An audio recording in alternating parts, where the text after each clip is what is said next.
ಬರಹಗಾರರು ಹೇಗೆ ಅಂದ್ರೆ ಮನಸ್ಸಿಗೆ ಒಂದು ಆಲೋಚನೆ ಬಂತು ಅಂದ್ರೆ ಬರ್ಕೊಂಡು ಹೋಗ್ತಿರ್ತಾರೆ. ಪಬ್ಲಿಷ್ ಆಗದೆ ಆದ್ರೆ ಮನಸ್ಸಿಗೆ ಹತ್ತಿರವಾದದ್ದು ಯಾವ್ದಾದ್ರು ಲೇಖನ ಹಾಗೆ ಉಳಿಸ್ಕೊಂಡಿದ್ದೀರಾ ನೀವು? ಇಲ್ಲ ಅನ್ಸುತ್ತೆ. ನಾನು ಬರ್ದಿದ್ದು ಸಾಮಾನ್ಯವಾಗಿ ಎಲ್ಲ ಪಬ್ಲಿಷ್ ಆಗುತ್ತೆ.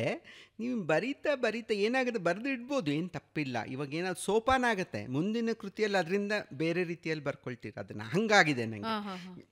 ಕೆಲವು ಕತೆನ ಬರ್ತಿದ್ದೆ ನಾನು ಆ್ಯಕ್ಚುಲಿ ಒಂದು ಲೆಸ್ಬಿಯನ್ ಬಗ್ಗೆ ಒಂದು ಕತೆ ಬರ್ತಿದ್ದೆ ನಾನು ಆ್ಯಕ್ಚುಲಿ ಆ ಕಾಲಘಟ್ಟದಲ್ಲಿ. ಅದು ವಿಚಿತ್ರ ಅಯಸ್ಕಾಂತಗಳು ಅಂತ. ಅಂದರೆ ಈ ಅಯಸ್ಕಾಂತಗಳು ಯಾವಾಗಲೂ ನಾರ್ತ್ ಆ್ಯಂಡ್ ಸೌತನ್ನು ಅಟ್ರಾಕ್ಟ್ ಮಾಡುತ್ತಲ್ಲ, ನಾರ್ತನ್ನ ಅಟ್ರಾಕ್ಟ್ ಮಾಡೋ ಅಯಸ್ಕಾಂತಗಳ ಬಗ್ಗೆ ಬರ್ತಿದ್ದೆ ನಾನು ಆವಾಗ ಚಿಕ್ಕನಲ್ಲಿ ಅವಾಗ ಬರ್ತಿದ್ದೋ. ಸೊ ಅದನ್ನು ಪಬ್ಲಿಷ್ ಮಾಡಲಿಲ್ಲ, ಬಟ್ ಅದರ ನಂತರ ಅದು ಸೋಪಾನ ಆಗಿರುತ್ತೆ ಮುಂದೆ ನಂಗೆ ಬರೆಯೋದಕ್ಕೆ ಸಿಕ್ಕಿರುತ್ತೆ. ಅದ್ರ ತಿಳಿದೋದು ಬರುತ್ತೆ. ಅದು ಯಾವುದು ನಷ್ಟವಾಗೇನೂ ಆಗಲ್ಲ, ಬರೀಬೇಕು. ನಮ್ಗೆ ಏನಪ್ಪ, ನಮ್ದು ಇನ್ವೆಸ್ಟ್ಮೆಂಟ್ ಇಲ್ಲದ ಬರವಣಿಗೆ ಸರಿ. ಸೊ ನಮ್ಗೆ ಎಷ್ಟು ಸುಖ ಅಂತಂದರೆ, ಈ ಸಿನಿಮಾದವ್ರು ನೋಡಿದ್ರೆ ಪಾಪ ಅನಿಸುತ್ತೆ. ಯಾರೋ ಪ್ರೊಡ್ಯೂಸರ್ನ ಹಿಡ್ಕೊಂಡು ಓಡಾಡ್ತಾರೆ ಎಲ್ಲರೂ. ಇಷ್ಟು ಹಣ ಬೇಕು, ಅಷ್ಟು ಹಣ ಬೇಕು, ಆಮೇಲೆ ಆ್ಯಕ್ಟರ್ಸ್ಗಳು ಬೇಕು, ನಮ್ಗೆ ಏನಿಲ್ಲ, ಎಲ್ಲವೂ ನಮ್ಮ ಕೈಯೊಳಗೆ ಒಂದು ಪೇಪರು ಪೆನ್ನು ಇದ್ರೆ ಸಾಕು. ನಾನು ಲ್ಯಾಪ್ಟಾಪ್ ಯೂಸ್ ಮಾಡ್ತೀನಿ. ಸೊ ಲ್ಯಾಪ್ಟಾಪ್ ಅಷ್ಟೇ, ಏನೇನೇನೇನು ಇಲ್ಲ. ವರ್ಕ್ ಸಿನಿಮಾಗೆ ಯಾವತ್ತು ಕಥೆ ಬರೀಬೇಕು ಅಂತ ಅನ್ಸಿಲ್ವಾ? ಮುಂಚೆ ಬಹಳ ಆಯ್ತು ನನಗೆ ಸಿನಿಮಾದ ಬಗ್ಗೆ. ನಾ ಸಿನಿಮಾ ತುಂಬ ನೋಡೋದೋನು, ವಿಪರೀತ ಸಿನಿಮಾ. ಯಾರು ಬಹಳ ಇಷ್ಟದವರು? ನಂಗೆ ಡೈರೆಕ್ಟರ್ಸ್ ಅಪ್ಪ. ನಂಗೆ ಹೀರೋ ಹೀರೋಯಿನ್ ಇಲ್ಲ, ಅದು ಸ್ವಲ್ಪ ಕಷ್ಟನೇ ನಮಗೆ. ಯಾವಾಗಲೂ ಡೈರೆಕ್ಟರ್ ನೋಡ್ಕೊಂಡು ಹೋಗೋಣ ನಾನು, ಕತೆಗಾರ ಅಲ್ಲ. ಅಚ್ಚುಮೆಚ್ಚಿನ ನಿರ್ದೇಶಕರು ಯಾರು? ಎಲ್ಲೂ ನಮ್ಮಲ್ಲಂತೂ ನಮಗೆ ಎಲ್ಲರೂ, ನನಗೆ ಸಿದ್ಲಿಂಗಯ್ಯ ಬಹಳ ಇಷ್ಟ ಆದವರು ಆ್ಯಕ್ಚುಲಿ. ಸೊ ತುಂಬ ವೆರೈಟಿಯಾಗಿ ಕೊಟ್ಟಿದ್ದಾರೆ. ಸೊ ನಮ್ಮ ಆ ಸಿನಿಮಾಗಳು ಬಂದಿವೆ ಅಲ್ಲ ಆ್ಯಕ್ಚುಲಿ, ಅವ್ರದ್ದು ಭೂತಯ್ಯನ ಮಗ ಅಯ್ಯೋ ಆಗಲಿ, ಅಥವಾ ದೂರದ ಬೆಟ್ಟ ಆಗಲಿ, ಅಥವಾ ಬಂಗಾರದ ಮನುಷ್ಯ ಆಗಲಿ, ಸಿದ್ಲಿಂಗಯ್ಯ ಇಸ್ ಅ ಸೆಲೆಬ್ರೇಟೆಡ್ ಇದು ಅನಿಸುತ್ತೆ ನನಗೆ. ತುಂಬ ಪ್ರಾಮುಖ್ಯ ಅನಿಸುತ್ತೆ ಕನ್ನಡದ ವಿಷಯದಲ್ಲಿ ಬಂದಾಗ. ಆಮೇಲೆ ನಮ್ಮ ಗಿರೀಶ್ ಕಾಸರವಳ್ಳಿ ಇದ್ದಾರೆ, ಪುಟ್ಟಣ್ಣ ಇದ್ದಾರೆ, ಎಲ್ಲರೂ ಇದ್ದಾರೆ. But Siddalingaiah for me his special. ಯಾಕೆಂದರೆ ಈ ಎರಡೂ ಜಾನ್ರನ್ನ ಮಿಕ್ಸ್ ಮಾಡಿದರು, ಕಮರ್ಷಿಯಲ್ ಮತ್ತು ಇಂಟೆಲೆಕ್ಚುಯಲ್ ಎರಡನ್ನೂ ಜಾನ್ರನ್ನು ತುಂಬ ಚೆಂದ ಮಿಕ್ಸ್ ಮಾಡಿದಂಥವ್ರು ಸಿದ್ಲಿಂಗಯ್ಯ ಅನಿಸುತ್ತೆ ನನಗೆ. ಸೊ ಅವರ ಸಿನಿಮಾಗಳು. ಬಟ್ ಇಂಟರ್ನ್ಯಾಷನಲ್ಲೇ ನೋಡೋದೇ ಜಾಸ್ತಿ ನಾನು. ನನಗೆ ಚೈನಾದ ಒಬ್ಬ ನಿರ್ದೇಶಕ ಭಾಳ ಇಷ್ಟ, ಶಾಂಗಿಮಾವೋ ಅಂತ ಒಬ್ಬನಿದ್ದಾನೆ ಆ್ಯಕ್ಚುಲಿ.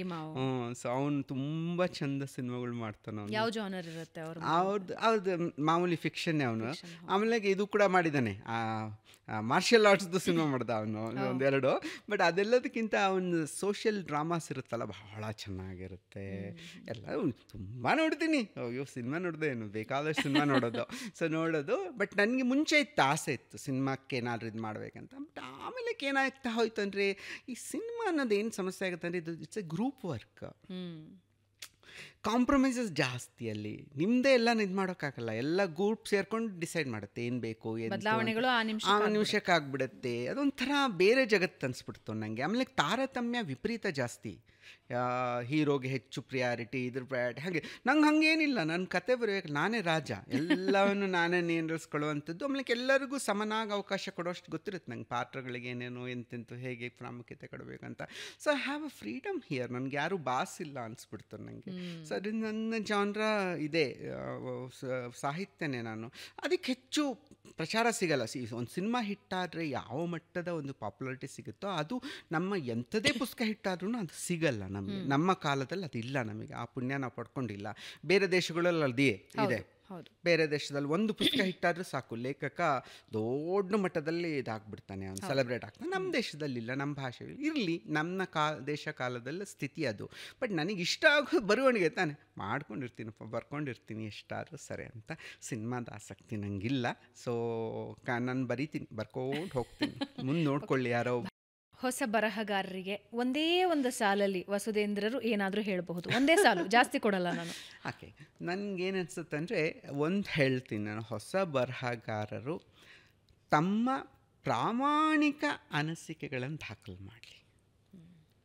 ನೀವು ರೂಢಿ ಏನೋ ಇರುತ್ತೆ, ಏನೇನೋ ಆಗ್ತಾ ಇರುತ್ತೆ, ಅದರಿಂದ ನೀವು ಪ್ರಭಾವಿತರಾಗಿ ಆ ರೀತಿ ಅನುಕರಣೆ ಮಾಡೋದಕ್ಕೆ ಹೋಗಬೇಡಿ ದಯವಿಟ್ಟು. ನಿಮ್ಮ ಮನಸ್ಸಿಗೆ ಯಾವುದೋ ಸರಿ ಅನಿಸುತ್ತೆ, ಯಾವುದೋ ತಪ್ಪು ಅನಿಸುತ್ತೆ, ಅದನ್ನು ಸ್ಪಷ್ಟವಾಗಿ ಬರಿತಾ ಹೋಗಿ. ಅದನ್ನು which makes it A difference. ನಾ ಮಾಡಿಬೇಡಿ ಅಂತ. ಅದೇ ಫೇಕ್ ಅಂತಂದರೆ, ನಾನು ಈ ಕೃತಿ ಚೌರ್ಯದ ಬಗ್ಗೆನೂ ಮಾತಾಡ್ತಾ ಇಲ್ಲ. ನಾನು ಈ ಅನುಭವಗಳನ್ನು ನೀವು ಬೇರೆಯೊಬ್ಬರದಿಂದ ನಿಮ್ದನ್ನ ಅನ್ಕೋಬಾರ್ದು ನೀವು ಅದನ್ನು ಆ್ಯಕ್ಚುಲಿ ಅಂತಂದರೆ ಅವನಿಗೇನೋ ಇವಾಗ ನೋಡಿ ಇವಾಗ ಸಿನಿಮಾ ಇದೆಯಪ್ಪ, ಯಾವುದೋ ಒಂದು ಸಿನಿಮಾ ಇದೆ, ಇಡೀ ಊರಿನ ಜನನೇ ಅದನ್ನ ಇಷ್ಟಪಡ್ತಾ ಇದ್ರೆ ನಿಮ್ಗೆ ಹೋದರೆ ನಿಮಗೆ ಇಷ್ಟ ಆಗಲಿಲ್ಲ ಅಂದರೆ ಅದನ್ನ ಇಷ್ಟ ಆಗಲಿಲ್ಲ ಅನ್ನೋದನ್ನು ಮತ್ತೊಬ್ಬರಿಗೆ ಹರ್ಟ್ ಆಗದಂತೆ ನೀವೇ ಒಂದು ಸರಿಯಾದ ಕಾರಣಗಳನ್ನು ಕೊಟ್ಟು ಬರೆಯುವ ಶಕ್ತಿಯನ್ನು ನೀವು ಪಡ್ಕೋಬೇಕಾಗತ್ತೆ. ಸೊ ಅದು ಬಹಳ ಮುಖ್ಯ ಅನಿಸುತ್ತೆ ಹೊಸ ಬರಹಗಾರರಿಗೆ. ನಿಮ್ಮ ಸ್ವಂತಿಕೆ ಏನಿದೆಯೋ ಅದಕ್ಕೆ ನೀವು ಅದನ್ನು ಕಂಡುಕೊಳ್ತಾ ಹೋಗಿ ಸ್ವಂತಿಕೆಯನ್ನು. ಅನಾವಶ್ಯಕವಾಗಿ ಯಾವುದೋ ಜನಪ್ರಿಯ, ಇವಾಗ ನಾನು ತೇಜೋತುಂಗ ಬರೆದ್ರೆ ತುಂಬ ಯಶಸ್ವಿ ಆಗಿ ಹೋಗ್ಬಿಡ್ತು, ಹಿಸ್ಟಾರಿಕಲ್ ನಾನೊಂದು ಹಿಸ್ಟ್ರಿ ಬರಿತೀನಿ, ಅದಲ್ಲ. ಅದು ನಿಮಗೆ ಅನ್ನಿಸ್ಬೇಕದು ನಾನು ಬರಿಬೇಕು, ಇದನ್ನು ಹಿಸ್ಟ್ರಿ ಬರಿಬೇಕು, ಚೆನ್ನಾಗಿರುತ್ತೆ ಅಂತ ಅನಿಸಿದ್ರೆ ಬರೀರಿ. ಅವಾಗ ಅನುಕರಣೆ ಮಾಡೋದಕ್ಕೆ ಹೋಗಬೇಡಿ. ಯಾವ ಕಾರಣ ಭಾಷೆಯ ಅನುಕರಣೆನೂ ಮಾಡಬಾರ್ದು, ಭಾವದ ಅನುಕರಣೆಯೂ ಮಾಡಬಾರ್ದು, ತಂತ್ರಗಳ ಅನುಕರಣೆನೂ ಬೇಡ. ನಿಮ್ಮ ಸ್ವತಂತ್ರವಾದಂಥದ್ದನ್ನು ತಂದು ಕೊಡೋದಕ್ಕೆ ಪ್ರಯತ್ನ ಪಡಿ. ಇವತ್ತಲ್ದಿದ್ರೂ ನಾಳೆ ಅದಕ್ಕೆ ಗೌರವ ಸಿಗುತ್ತೆ ಸ್ವಂತಿಕೆಗೆ ಅಂತ.